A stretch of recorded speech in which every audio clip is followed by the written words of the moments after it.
السلام عليكم ورحمة الله وبركاته. ازيكم عاملين ايه؟ ان شاء الله كده يا رب تكونوا في احسن صحة واحسن حال. النهاردة ان شاء الله مع بعض في فيديو جديد. وهو هنعمل مع بعض كده ان شاء الله صينية فراخ بالبطاطس بقى بالخضار. شايفين الجمال؟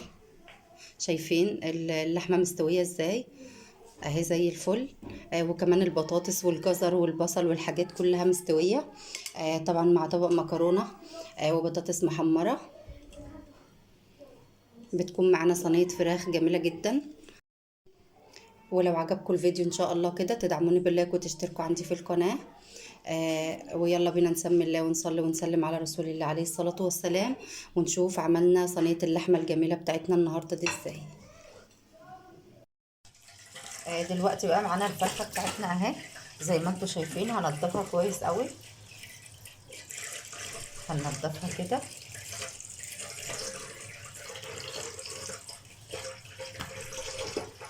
بعد ما نضفناها كويس قوي زي ما انتم شايفين كده. هقطعها بقى قطع.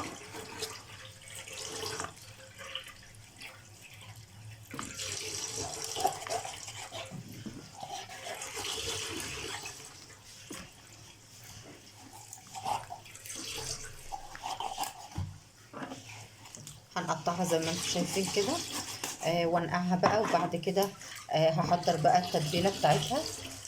بس على بال ما تتنقع شويه كده في ليمون بقى وملح وشويه نعناع ان شاء الله بقى تكون اتنقعت كده وريحتها بقت حلوه. اكون حضرت معاكم بقى الحاجات اللي هنعملها بيها ان شاء الله. هنقطعها كده زي ما انتم شايفين 4 مثلا. عايزه تقطعيها اكتر من كده قطعيها، بس انا بقول كده يعني كويسه. واي جلد زياده كده هنشيله اهي. هنقطع برضو الصدر كده على 2.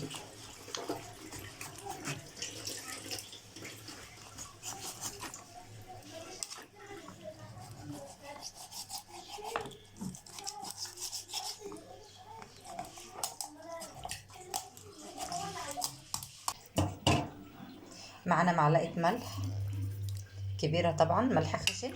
وهنسيبها بقى كده في بشر الليمون والملح. وبعد كده هنحضر بقى الحاجات اللي هنعملها بيها ان شاء الله. ونشوف هتبقى عامله ازاي. تابعوا معايا الفيديو. بعد ما الفراخ اتنقعت زي ما انتم شايفين كده اهي. في بشر الليمون وفي الملح كده وفي الحاجات الحلوه دي. اهي زي ما انتم شايفين بقت بتبرق اهي. وحضرنا بقى الحاجات بتاعتها. طبعا البهارات كلها حط فيها كل البهارات اللي عندك، بهارات لحمه، عود قرفه، ملح وفلفل وكزبره وكمون وبهارات لحمه، وكاري وكل حاجه. يعني الفراخ المتبله دي بتبقى جميله جدا. حط فيها كل البهارات. معانا طبعا بطاطس وجزر متقطعين زي ما انت شايفه كده اهم. معانا بصل. معانا طبعا فلفل، اللي حابب يحطه واللي مش حابب ما يحطش. بس على حسب الطلب. معانا بشر جزرة. وهنبدأ بقى نحط كل التوابل الحلوة دي مع الفرخة. وهنشوف بقى هنعملها ازاي. يلا بسم الله الرحمن الرحيم. هنجيب كده الصينية بتاعتنا.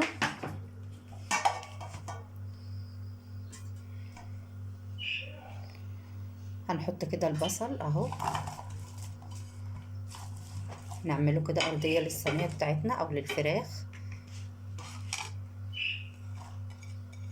وبعد كده هنحط الجزر. جربي بقى الفراخ بالطريقة دي وإن شاء الله هتعجبك جدا. وهو تغيير كده في الأكل. اهو البطاطس مقطعة معانا زي ما انتوا شايفين كده اهي.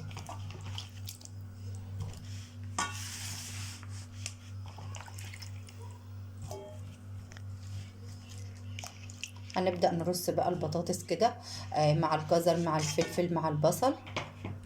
وكل البهارات اللي عندنا دي هنقلبها بقى هنا مع الفرخة.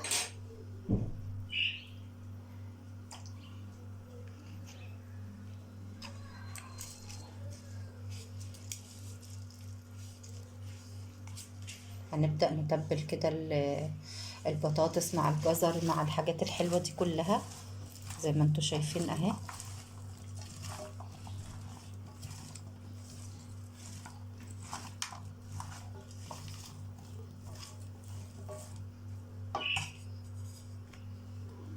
باقي البهارات بتاعتنا هنحطها للحمة ان شاء الله.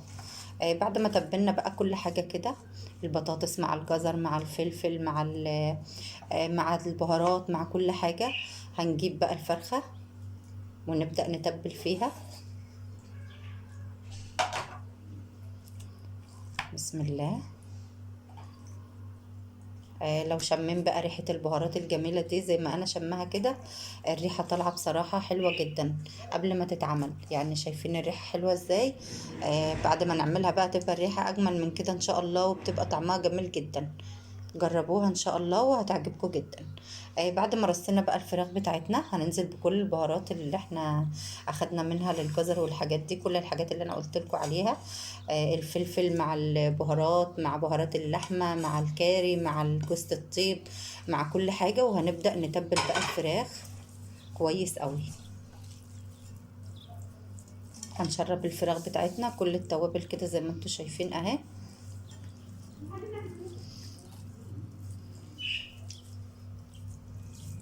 نبدأ نبهرها كويس قوي، ونبدأ نرصها بقى في الصينية كويس. ومعانا طبعا عصير طماطمية كده او اتنين، ما تكتريش. طبعا بتحطيهم بقى عليها وندخلها الفرن. ونشوف بقى هيبقى شكلها عامل ازاي، بس بعد ما نديها حقها بقى في التبهير كويس قوي. اهم حاجة طبعا البهارات في الصينية بتاعتنا دي النهاردة.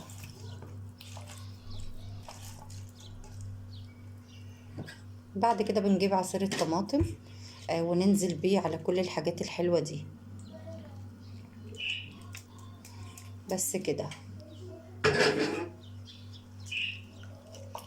هسيبها بقى تتنقع في كل البهارات دي حوالي نص ساعة، وبعد كده هندخلها الفرن ونشوف شكلها هيبقى عامل ازاي. ان شاء الله الفيديو يعجبكم. ودلوقتي ده شكل بقى صينية اللحمة بتاعتنا بعد ما خرجناها من الفرن. اتمنى ان شاء الله انها تعجبكم. شايفين الحلاوة؟ طبعا اللحمة طيبة جدا، والبطاطس بقى والجزر والحاجات الحلوة اللي حطيناها كلها اخدت من الطعم والتتبيلة. ما اقولكوش بقى على الريحة عاملة ازاي. بسم الله ما شاء الله. زي العسل اهي.